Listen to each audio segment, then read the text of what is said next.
Cher impacteur, bonjour. Nous allons partager aujourd'hui avec Daniel Durand de l'association Solidarité mondiale contre la faim. Nous y découvrirons les actions et les enjeux de cette association. Je vous souhaite une très bonne écoute.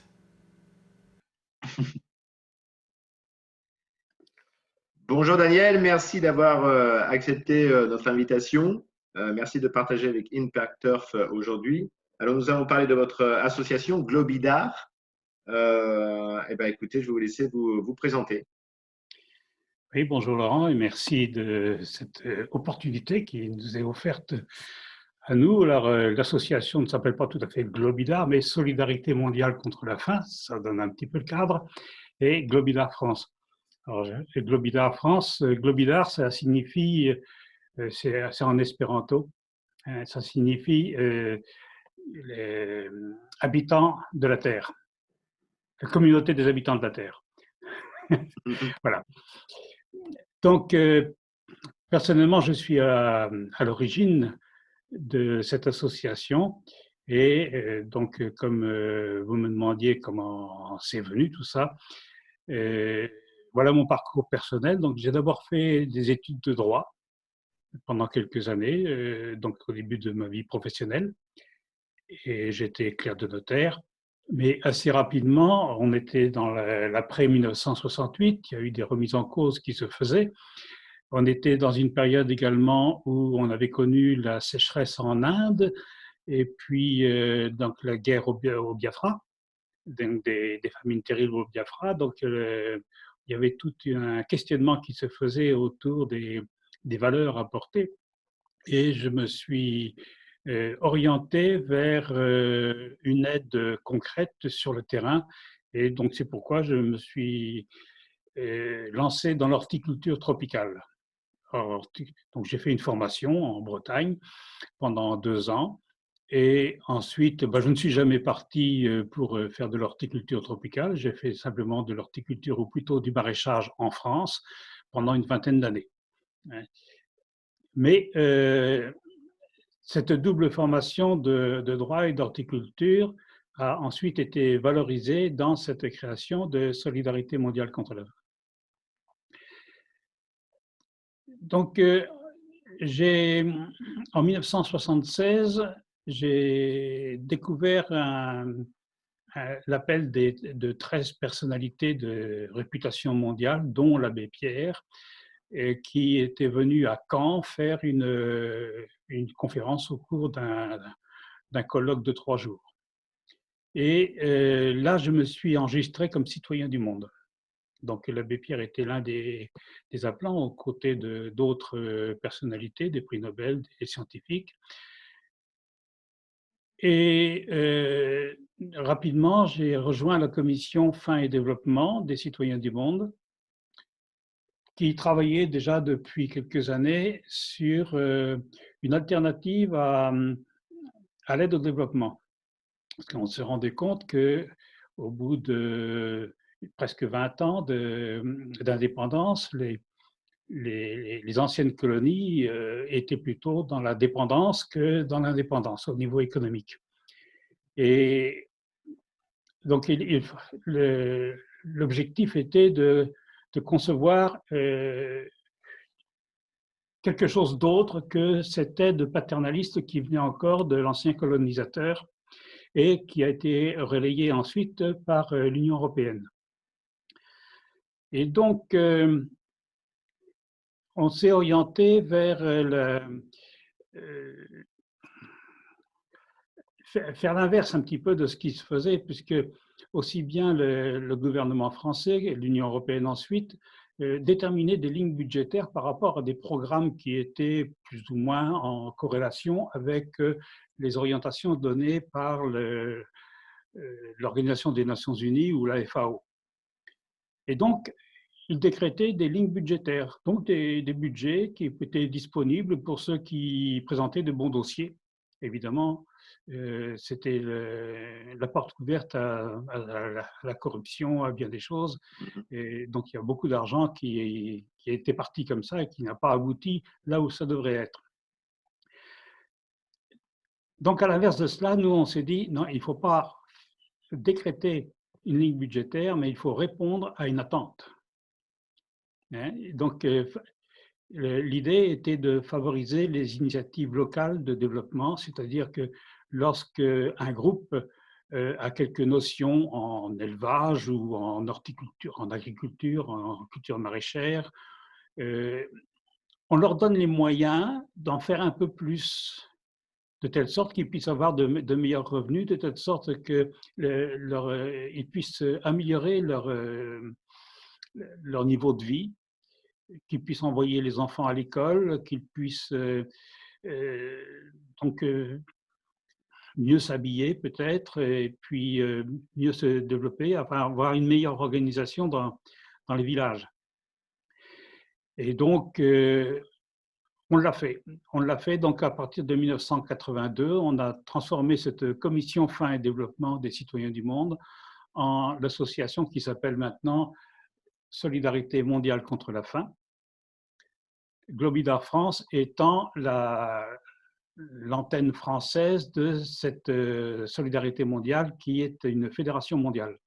Donc nous avons développé Solidarité mondiale sur plusieurs continents et nous avons réussi à faire en sorte que dans quelques pays, il y ait des organisations locales qui se regroupent, qui établissent des bureaux et qui fassent un petit peu le lien entre les groupements locaux qui font du développement de leur village et puis le niveau fédéral qui, ma foi, décide un petit peu quand même de la recevabilité des demandes d'aide qui sont fournies. Alors ça, c'est une chose. La deuxième chose, c'est que nous avons aussi fait attention à ce que les personnes ne soient pas, comment dire, ne soient pas dépendantes également d'une nouvelle aide qui leur viendrait de cette manière-là. Il fallait que les projets qu'ils mettent en place soient leurs propres projets. Hein? Et donc, c'est eux qui les déterminent, mais c'est eux aussi qui doivent les financer. Alors, donc, on s'est orienté vers le mutualisme. Donc, on avait une réflexion aussi dans cette commission faim et développement sur le mouvement coopératif. Donc, à l'époque, dans les années 70, le mouvement coopératif, ça représentait 500 millions de personnes dans le monde. Et quelques membres de la commission avaient vu là quelque chose qui était très important dans l'état d'esprit. On n'est pas des assistés, on est des participants, on est des coopérateurs, on est des mutualistes. Et donc, on a créé Solidarité mondiale contre la faim comme une mutuelle transnationale, hein, de type fédéral. Et voilà. Alors, bon, ça, c'est une manière de faire, mais on a aussi un objectif. Qu'est-ce que c'est que les citoyens du monde? Les citoyens du monde, ce sont ceux qui pensent que on est d'abord on est citoyens de la planète Terre, hein, et c'est ensemble que nous devons organiser le monde de demain. Mais l'organiser, cela veut dire qu'il faut donner des organes à ce monde. Et actuellement, il n'y en a pas. Actuellement, nous vivons dans un système qui est dit international. International, ça veut dire que ce sont des accords entre nations qui prévalent. Et de chaque accord international, chaque État peut se retirer à tout moment. Il n'y a aucune obligation pour les États de rester dans un accord. On l'a vu dernièrement, par exemple, avec l'accord sur le climat, où il y en a plusieurs comme ça qui se sont dit « oh oui, ben, cet accord de Paris, on n'en veut plus hein ». Donc ça, c'est le système international qui est destiné à disparaître. Nous sommes dans un monde qui se globalise, donc ça, c'est une évidence, mais en même temps qui a besoin de garde-fous, qui a besoin d'une juridiction, qui a besoin d'établir un droit qui soit à la mesure de cette globalité. Et donc, il faut un droit mondial. Et parmi les organes de droit mondiaux qu'il faut mettre en place, il y a l'idée d'une institution mondiale de solidarité. Alors, cette idée-là, elle est venue à la suite d'une conférence qui a eu lieu à New Delhi au début des années 70, donc une conférence des Nations Unies pour le commerce et le développement, qui avait fixé l'objectif aux États d'atteindre 0,7% de leur produit national brut pour l'aide au développement. Bon, c'est un objectif qui n'a pratiquement jamais été atteint, sauf par quelques pays du moins dans le nord de l'Europe. Et ça reste toujours une chimère. Hein, on ne voit pas venir. Et donc, il y a, dès le début des années 70, il y a un certain nombre de personnes qui ont dit chiche, si les États ne peuvent pas le faire, nous, on va le faire. Et ça a été le mouvement 1% tiers-monde pour une institution mondiale de solidarité qui s'est mis en place. Donc, le mouvement 1% tiers-monde est né de l'initiative de quelques personnes à Rennes et c'est bien développé. En 1982, donc à peu près au même moment que la naissance de Solidarité mondiale contre la faim, le mouvement 1% tiers-monde a fusionné avec un autre mouvement qui était un petit peu de même spiritualité, mais sur des bases différentes. Et ils ont fondé ce qui est devenu maintenant Peuple solidaire. Peuple solidaire, moi j'ai participé à la rédaction des statuts de Peuple solidaire, donc j'avais fait en sorte que dans les statuts, il y ait la place encore pour la revendication d'un impôt mondial de solidarité et d'une institution mondiale de solidarité. Mais donc Peuple solidaire qui s'est fortement développé dans les années 80, maintenant est en régression certaine. Et l'objectif d'une institution mondiale de solidarité ne fait pas partie de leurs préoccupations premières. Donc, nous sommes actuellement certainement les seuls à mettre en avant cette nécessité d'une institution mondiale de solidarité qui serait capable, non pas de régler toutes les inégalités dans le monde, mais au moins de les moduler, hein, de faire en sorte qu'elles ne soient pas intenables. Bon, justement, quelles actions donc, vous amenez ou dans quel domaine d'intervention vous intervenez du coup?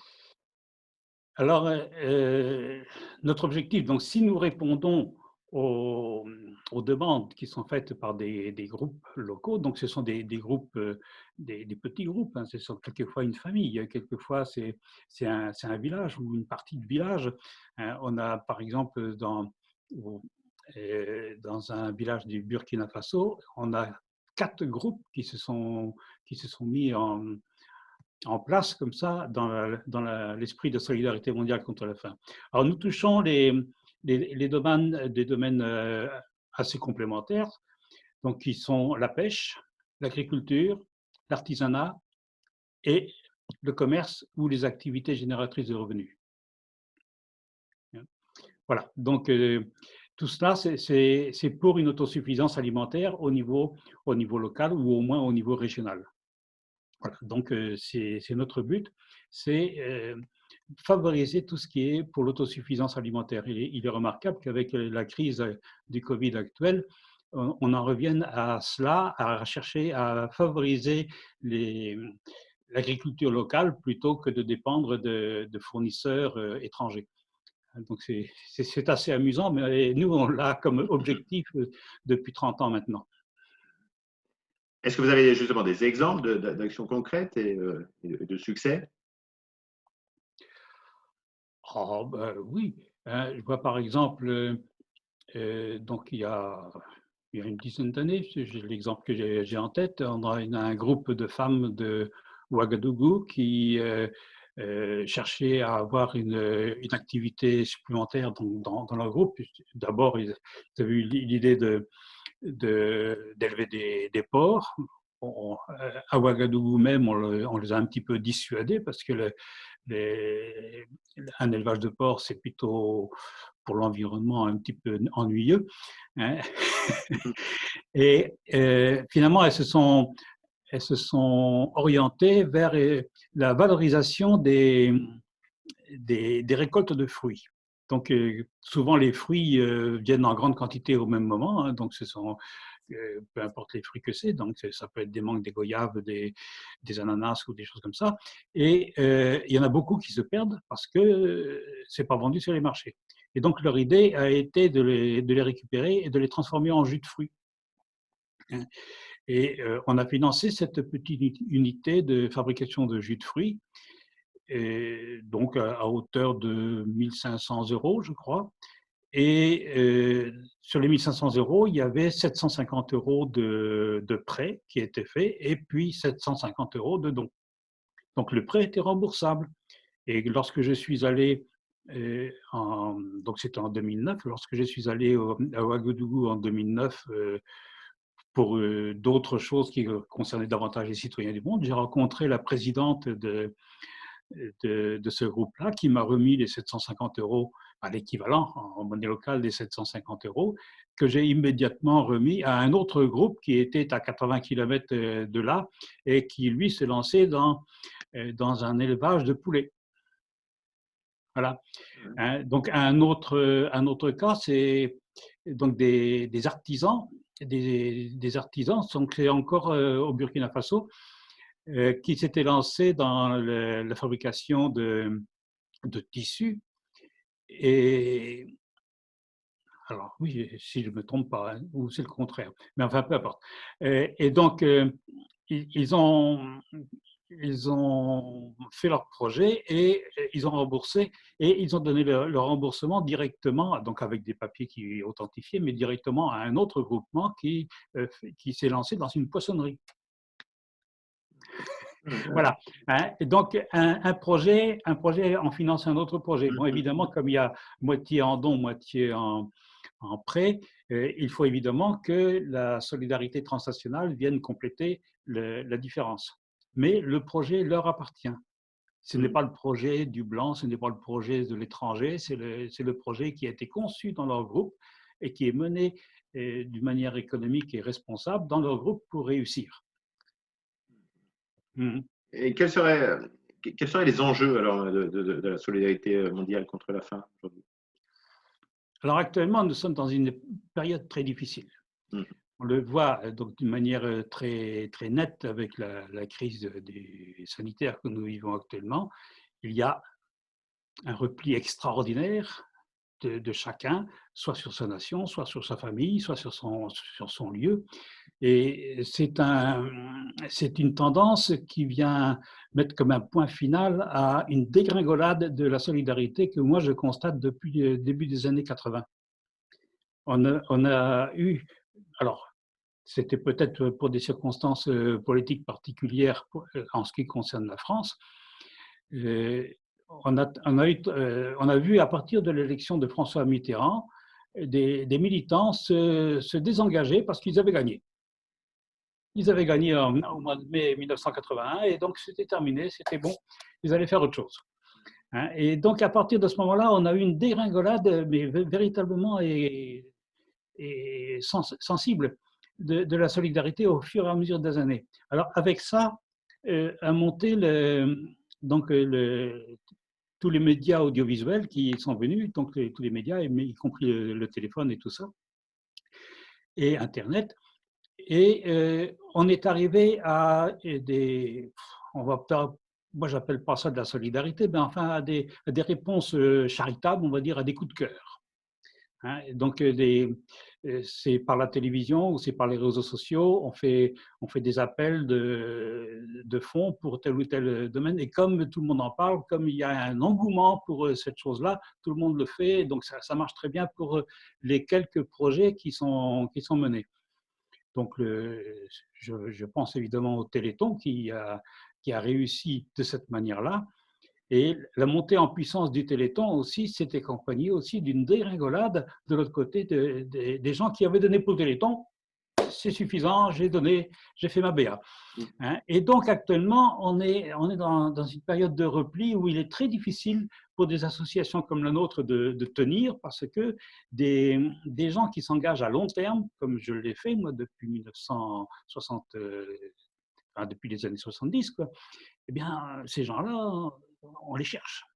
on les cherche. Et donc, c'est un petit peu ça la chose. On manque un petit peu de personnes qui s'investissent pour faire tourner, non pas des coups de cœur, mais des objectifs à plus long terme. Et du coup, quel serait donc votre message à nos abonnés justement pour soutenir vos actions? Et quelle est votre vision sur du plus long terme justement? Alors, la vision sur le long terme, c'est difficile à avoir parce que là, on a été un petit peu secoué par la crise actuelle. On ne sait pas ce que va être l'avenir. Mais par contre, s'il y en a qui ont des compétences dans l'écriture ou dans l'infographie ou des choses comme ça peut toujours être utile pour avoir de bonnes bases et pour rebondir dans une direction acceptable le moment venu. On est dans une période d'incertitude, ça c'est certain pour tout. La solidarité locale doit toujours s'accompagner d'une solidarité à plus grande échelle. Et c'est ça qu'il faut toujours voir. Il ne faut pas se contenter de son petit truc, il faut voir un peu plus large. J'espère que cette interview vous a plu. N'hésitez pas à la liker, partager et commenter. Et à vous abonner à ma chaîne YouTube Impact Earth. À très bientôt.